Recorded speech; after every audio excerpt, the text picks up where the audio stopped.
नाज़रीन, अवामी न्यूज़ में ख़बरनि जो सिलसिलो जारी है। इन वक़्तु असीं तव्हांखे खिपरो मां ख़बर ॾींदा हलूं त खिपरो लॻ सोलंकी बिरादरी जे माण्हुनि जो सरदार ज़ुबैर अहमद सोलंकी जी अॻुवाणी में बासरनि जी गिरफ़्तारी जे लाइ एहतिजाज मुज़ाहिरो कयो वियो। मुज़ाहिरनि सहाफ़ियुनि सां ॻाल्हियूं कंदे चयो आहे त कुझु ॾींहं अॻु राजड़ बिरादरी जे माण्हुनि असांजी बिरादरी जे नौजवान मनवर अली ऐं ज़फ़र अली खे महिमान तौरु घुराए थधो मशीन लॻ बदफ़ैली जो निशानो बणायो आहे, जिन जे ख़िलाफ़ असां खिपरो थाणे ते केस दाख़िल बि करायो आहे, पर अञा ताईं केस में घुर्बल टे मुख्य जवाबदार गिरफ़्तार न थी सघिया आहिनि, जेके असांखे धमकियूं ॾेई रहिया आहिनि। काफ़ी पैसा आया 15-20 हज़ार। उनखां पोइ असांजी गाॾी हुई टच मोबाइल 20 हज़ार जो हिकिड़ो कीपैड वारो मोबाइल हो, उहे खसे था ज़्यादतियूं करे मुंहिंजे मोबाइल ते मुंहिंजी फेसबुक आई डी पासवर्ड वग़ैरह खसे करे मूंखे धकणी पिस्टोल जी धमकियूं ॾेई करे असांखे मारण जी धमकी ॾियण तव्हां कंहिंखे ॿुधाइजो न, असां तव्हां सां इतादियूं कयूं न त तव्हांखे असां घर वेठे मारे वारदात कयनि, असां सां मारकुट कयनि, मूंखे ज़ख़्मी बि कया, मुंहिंजे मथे बि फाटल आहे सर।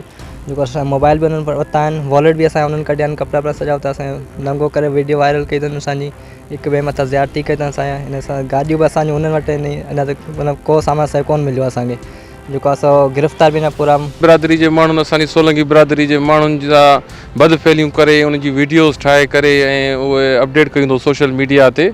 तंहिं करे जेके कुझु माण्हू उन में गिरफ़्तार थिया आहिनि, कुझनि जी अञा गिरफ़्तारी रहियल आहे। असां हुकूमत खां, आला अमलदारनि खां, IG सिंध खां, चीफ जस्टिस ऑफ पाकिस्तान खां या घुर था कयूं त असांखे इंसाफ़ फ़राहम कयो वञे।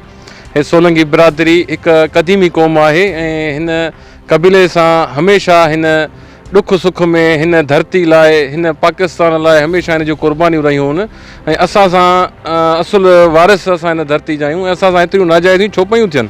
मज़ीद खबरों और तफसीलात के लिए विजिट करें हमारी वेबसाइट www.awamiNewsHD.com।